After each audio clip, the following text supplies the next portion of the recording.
Salut tout le monde.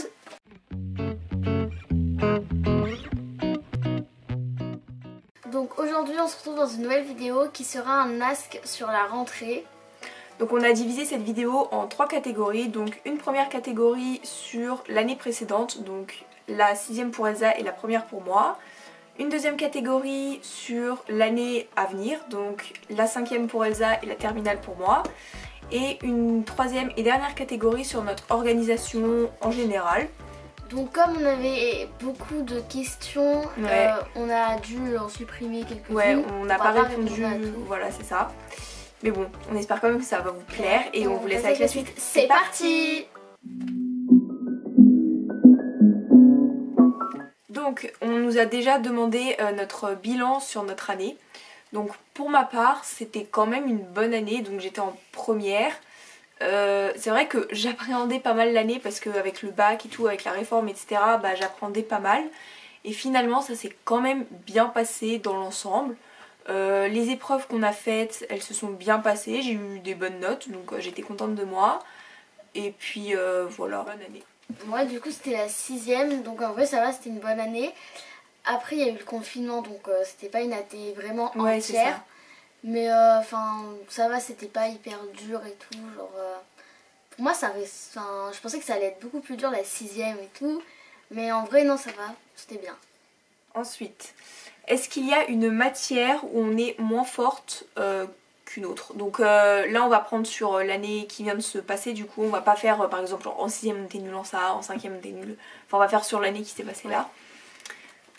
Pour ma part, je pense que les matières où j'ai le plus de difficultés c'était mes SP, et je pense que c'était les maths et la physique à mon avis.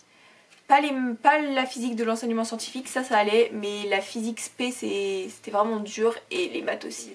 Moi c'était la physique chimie, des fois je comprenais rien, mais genre vraiment rien. Mais après des fois ça va, je comprenais et tout, genre c'était pas la catastrophe non plus. En fait on n'est pas totalement perdu, on comprend quand même, mais c'est là où on a le plus de difficultés. Ouais, il y a certains chapitres où ça va, il y en a d'autres où on a un peu plus de mal, mais bon, enfin, après ça c'est comme tout le monde en même temps. En général, est-ce qu'on a bien aimé nos profs cette année? Bah franchement, j'étais pas trop déçue. Bah après, en fait les profs, je les aime surtout à leur façon, enfin je les apprécie surtout à leur façon de faire. Genre si un prof n'a pas la bonne manière de faire selon moi, enfin la manière dont moi j'aime apprendre, bah le prof je vais avoir plus de mal à l'apprécier.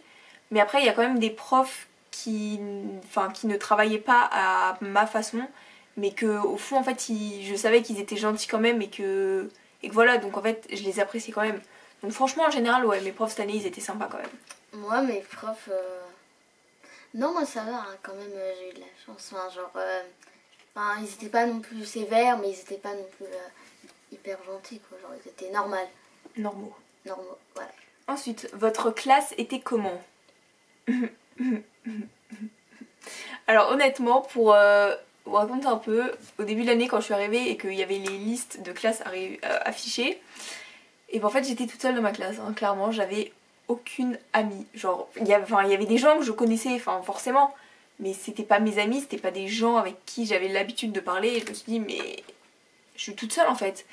Et c'est vrai qu'au début c'était vraiment compliqué parce que je suis pas du tout une personne qui va vers les gens, et du coup bah c'est à dire que cette année dans ma classe, à part 4-5 personnes je pense grand maximum, mais j'ai parlé à personne. Ma classe elle était pas horrible en soi, enfin les gens ils sont gentils, mais je connaissais personne et je suis allée vers personne parce que tout le monde avait déjà leur groupe d'amis, donc bah c'était pas ouf quoi. Moi ma classe genre elle était bien, enfin vraiment il y avait des genre j'avais des amis et tout, juste j'avais quelques personnes avec qui j'aurais voulu être mais j'étais pas avec elles, mais ça c'est genre voilà quoi, c'est un peu normal. Et non sinon ça va. Ensuite, on m'a demandé quelle spécialité du coup j'avais en première parce qu'il n'y a plus les filières S, L et ES. Et du coup, bah moi j'ai pris l'équivalent du S, donc avec physique, chimie, maths et SVT. Est-ce que ton entrée au collège s'est bien passée? Moi franchement oui, elle s'est bien passée. Genre en vrai c'est un peu rien, enfin non c'est pas rien, mais genre c'est pas comme on pense. Enfin, on pense qu'il y a une grosse différence et tout, genre il y a des différences, mais en vrai ça va, c'est c'est largement faisable, genre c'est pas... Ouais, c'est pas incroyable quoi. C'est pas... Oui, c'est normal. C'est normal quoi, c'est la oui, suite d'une scolarité. Moi ça s'est bien passé.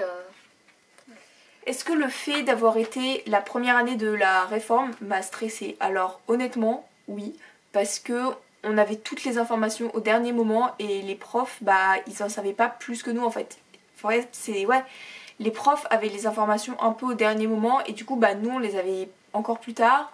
On savait pas vraiment à quoi les épreuves, par exemple les E3C en janvier, on savait pas trop à quoi s'attendre. Donc ouais, c'était un peu stressant parce que bah on savait pas trop où est-ce qu'on allait. Voilà, enfin je sais que même on n'aurait pas été la réforme, enfin on n'aurait pas été la première année de la réforme, j'aurais été stressée aussi, mais ça me stresse plus que s'il y avait déjà eu une génération avant moi. Et donc la dernière question sur l'année précédente, mais du coup ça va plus concerner en fait la seconde. Parce que la question c'est est-ce qu'il y a beaucoup de différences entre le collège et le lycée et est-ce que le lycée c'est plus compliqué ou pas?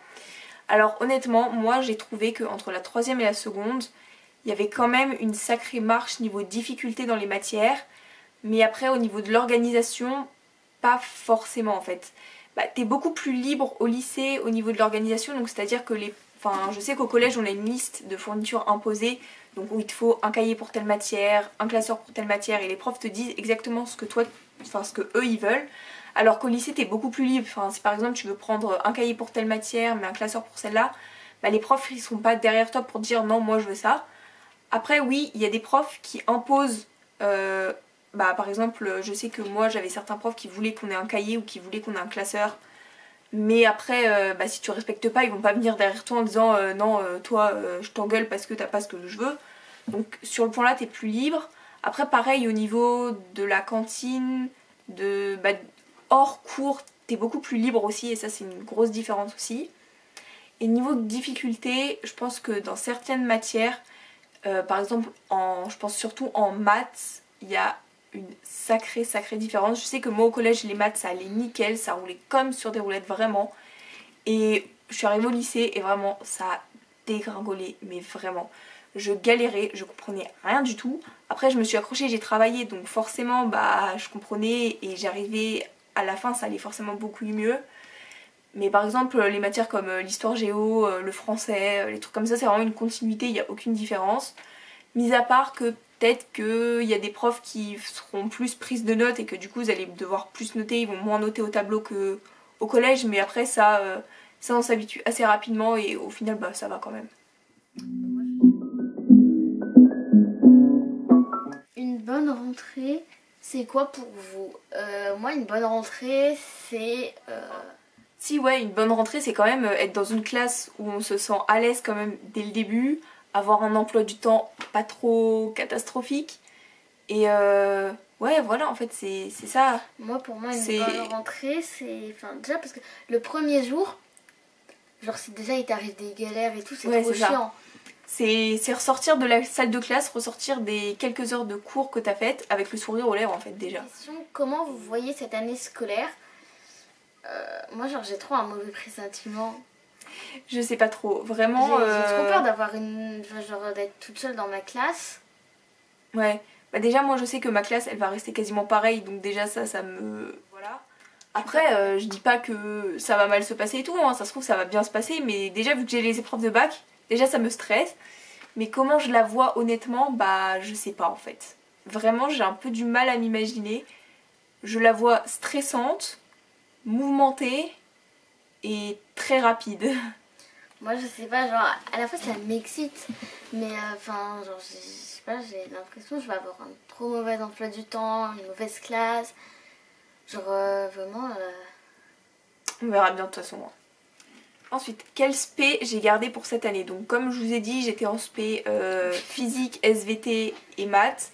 Et du coup là j'ai gardé SVT et physique chimie. Et du coup j'ai enlevé les maths, mais j'ai pris l'option maths complémentaire. Donc en fait, voilà. À 12, tu vas mettre quoi sur Parcoursup? La grosse blague. Alors des noms d'écoles, j'en ai quelques-unes en tête déjà. J'ai déjà fait des recherches, je suis déjà allée à certaines portes ouvertes de certaines écoles. Il y en a qui sont pas sur Parcoursup, donc je vais pas pouvoir les mettre sur Parcoursup. Mais sinon ça sera je pense des écoles dans le domaine de l'audiovisuel, du cinéma. première question, vous passez beaucoup de temps à réviser. Moi en 6ème ça allait, j'avais pas besoin de trop réviser parce que la 6ème ça va. Forcément c'est une évaluation, tu vas plus réviser etc. Mais ouais. En plus Elsa c'est pas une fille qui a des difficultés, enfin vraiment elle apprend hyper vite, elle comprend vite, elle est intelligente et tout, donc forcément bah c'est beaucoup plus facile. Bon, hein. Mais enfin faut quand même passer un certain temps, mais un temps normal quoi. Et par contre moi clairement je passais énormément de temps à réviser. Bah, en même temps je suis en première donc il y avait les épreuves du bac et enfin fallait se concentrer. Et même avant, enfin c'est vrai qu'on est toutes les deux des filles qui sont scolaires. Donc oui, moi je révise beaucoup et je passe beaucoup de temps à réviser. C'est vrai qu'il y a des... Enfin, comment vous vous organisez pour apprendre un cours? Bah moi déjà le cours, si par exemple tu l'as étudié en classe, genre t'as pas besoin, enfin si t'as besoin de l'apprendre, c'est une hétéro et tout, mais genre déjà si t'as écouté en cours c'est beaucoup plus simple. Exactement. Genre autant écouter en cours pour avoir moins de... Parce que tu peux faire plus de choses chez toi. Et du coup, vaut mieux moins réviser chez toi et plus écouter en cours. Exactement. Et comme ça, si tu as écouté en cours, tu connais déjà le cours et il reste plus qu'à peaufiner et tout. Bah, t'écoutes en cours et tu relis à la maison en fait. Oui. Puis après, si par exemple il y a une interro, tu fais des petits exercices. Bah, déjà, j'écoute bien en cours. Donc ça rentre déjà dans ma tête. Sauf qu'après, moi j'ai une mémoire visuelle. Non, donc... moi j'ai une mémoire auditive.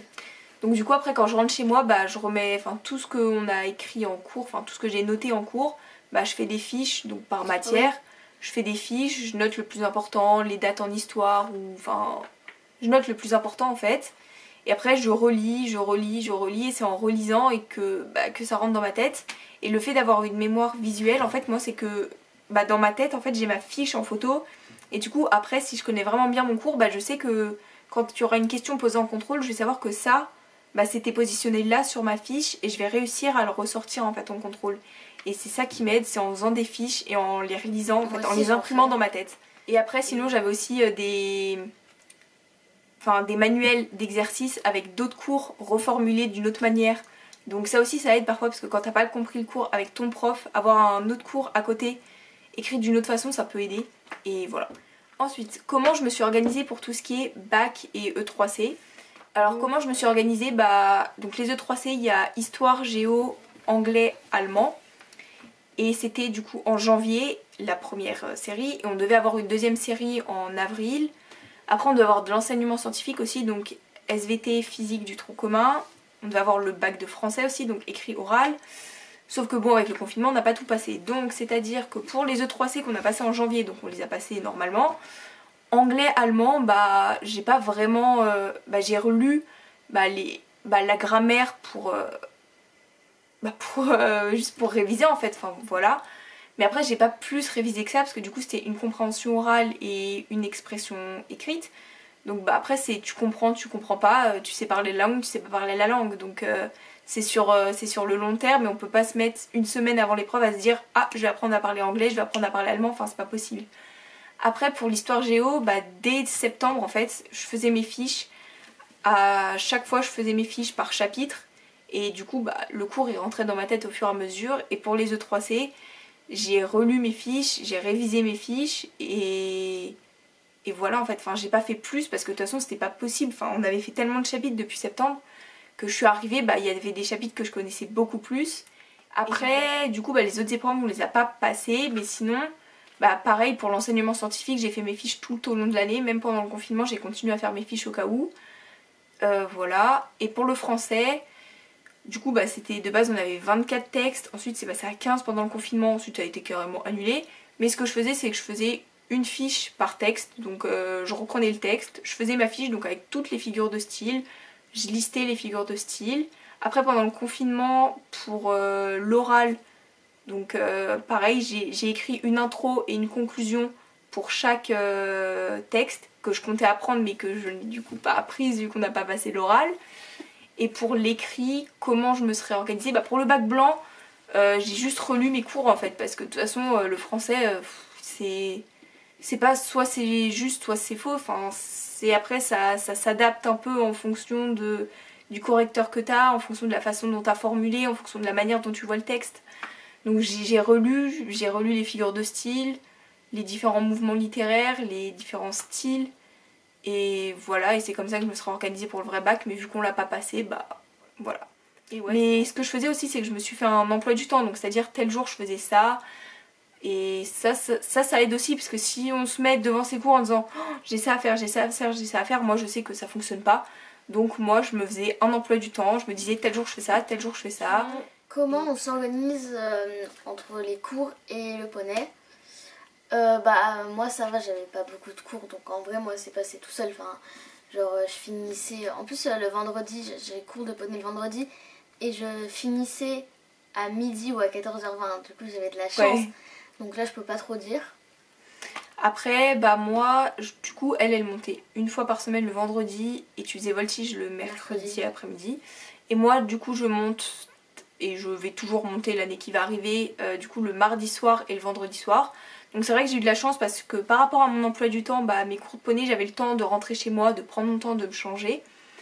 Et après comment je m'organisais, bah c'est vrai que du coup bah j'essayais de m'avancer au maximum. Par exemple je sais que le mardi quand je rentrais de l'équitation il était déjà 21h passé, donc il fallait que je mange et que je me douche. Donc ce que je faisais c'est que le week-end précédent bah, je m'avançais au maximum sur les devoirs du mercredi si j'en avais, pour pas après le mardi soir rester tard. Et après bah pour le vendredi ça par contre bah, vu que c'était en soirée bah de toute façon en fait je rentrais chez moi et mes devoirs après je les faisais le week-end. Et quand on a concours le dimanche, bah Elsa ça te posait pas de problème en fait toi? Non bah parce que je pouvais faire mes devoirs le samedi matin. Ouais voilà c'est ça. J'en avais pas beaucoup donc ça va. Et moi quand on avait concours le dimanche bah j'essayais vraiment de m'avancer un maximum le samedi pour qu'après le dimanche il me reste le moins de choses à faire. Et dans l'ensemble j'ai plutôt bien réussi à gérer en fait. Enfin c'est vrai que pareil, se faire un emploi du temps, se faire une liste, tel jour je fais ça, tel jour je fais ça. Et ça aide vraiment à voir où est-ce qu'on en est et voilà en fait. Et c'est comme ça que j'ai réussi à m'organiser donc je crève de chaud. Ça fait une demi-heure on tourne. J'ai trop chaud, il fait combien? Ah non ça va, il fait 26. Quand on est rentré de vacances il faisait 35 dans ma chambre. Wouh, un four. Non mais j'ai trop chaud là. Donc voilà, la première vidéo de la série Back to School est terminée. Donc on espère que ça vous aura plu, donc elle dure assez longtemps. Parce que comme il y avait beaucoup de questions, on a préféré quand même bien vous répondre et tout. Voilà, prendre le temps, que ça soit clair, net et précis. Ouais. Il y aura une prochaine vidéo sur nos fournitures scolaires qui va pas tarder à arriver sur la chaîne. Donc n'oubliez pas de vous abonner et d'activer la petite cloche pour recevoir la petite notification. Donc on espère que ça vous a plu. Si c'est le cas, n'hésitez pas à liker, commenter, partager. Et puis sur ce, nous on fait plein de bisous et à la prochaine. Bye.